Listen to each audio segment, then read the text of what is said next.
it's only a matter of time. Yeah, it looks like hockey in Townsville started a meeting in 29th of August in 1929, and after that meeting and people were elected in the positions, the first competition started at a local park, Queen's Park, which was a very central park in town.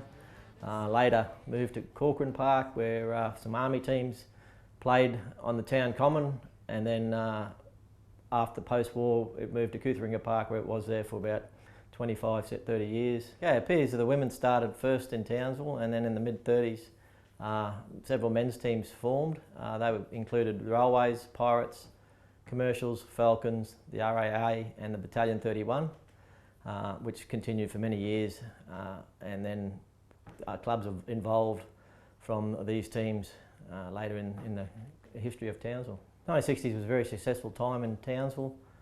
We had several state championships that we won over those years, and in that time players out of those Townsville teams went on to represent Queensland and national teams at both the Australia and Olympic level. Hockey in Townsville in 1971 took a major change. It moved from Kutheringa Park, which was destroyed, a clubhouse by Cyclone Althea.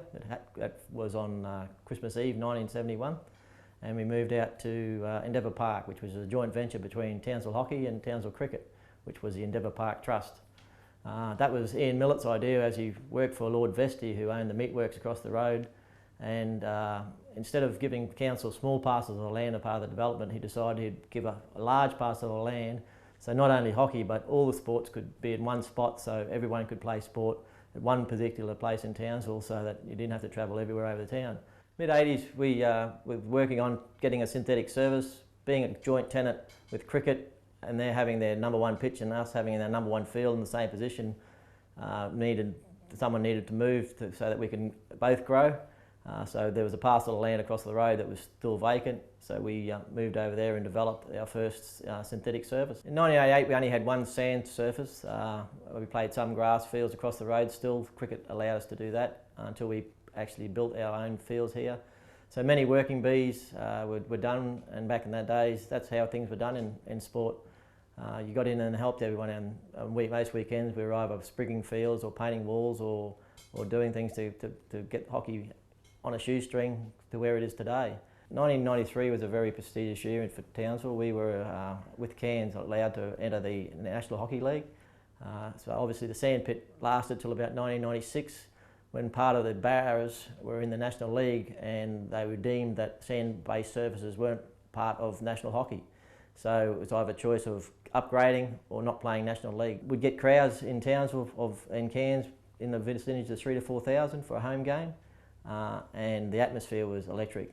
So we, lucky enough with some government and council assistance, changed from a sand base, which we nicknamed the sandpit, to a water place surface, which we nicknamed the waterhole, which kept us in the National League. So in 1988, when we moved over, we only had demountable buildings for a bar and office and toilets, and obviously just grew as time went on with money and player strength.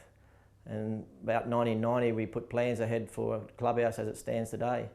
That was opened officially by Ken McGilligan in 1991, so it's 21 years old now, and many people worked on that committee to look over clubhouses Australia-wide to see what is a good design, and I think this one mirrors Ipswich hockey a bit.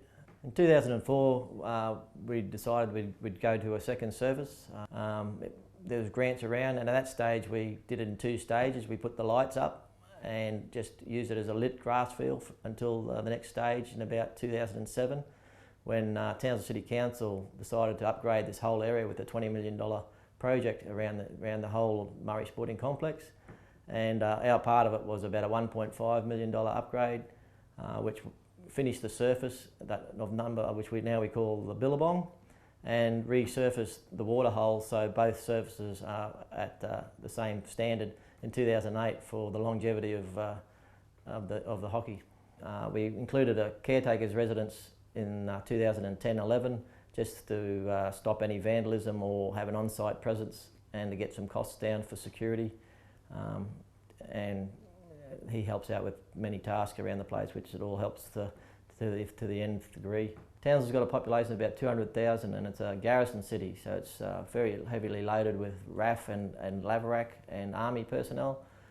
They use our facilities during the week for their battalion competitions. We have probably 800 juniors and 800 seniors playing hockey on a regular basis. Future in Townsville, I probably would have to go back to the thoughts and legacy of the past. People like Warren Eiton, Len Dowd, all had a future and talked over a beer that what they needed in Townsville was facilities that our players could grow up, play hockey at the highest level and not have to leave Townsville to represent Australia. We did that with the Barras. Eventually, of course, they would have to go to Perth to play, but our goal is that people could still play in hockey in regional areas and represent Queensland and Australia. We're lucky in Townsville that we're able to boast that we have some of the best facilities in Australia. So if you want hockey to be your sport, come and play in Townsville. It's